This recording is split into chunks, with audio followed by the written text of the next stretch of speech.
Tiklo ang isang lalaki matapos mahuli sa ikinasang joint bypass operation ng Baco Municipal Police Station, Philippine Drug Enforcement Agency, Regional Office Mimaropa, Police Provincial Office Oriental Mindoro at Regional Mobile Force Battalion 4B sa Barangay Santa Rosa 1, Baco Oriental Mindoro.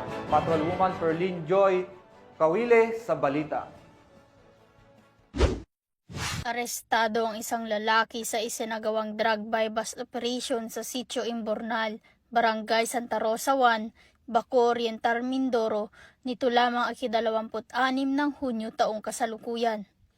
Kinilalang suspect na si alias Noy, 28 taong gulang, walang trabaho at residente ng nasabing lugar.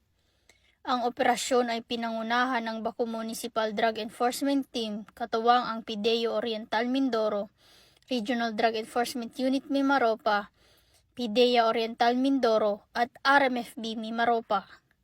Maliban sa 0.4 gramo ng hinihilang shabu na ibinenta sa isang nagpanggap na pusher buyer, nakuha rin sa operasyon ang isang pang-pakete na hinihilang shabu na may timbang na 1.0 na gramo. Naharap ang suspect sa kasong paglabag sa RA 9165 o ang Comprehensive Dangerous Drugs Act of 2002 at ngayon ay nasa kustodiya ng Baco Municipal Police Station para sa tamang disposisyon at dokumentasyon.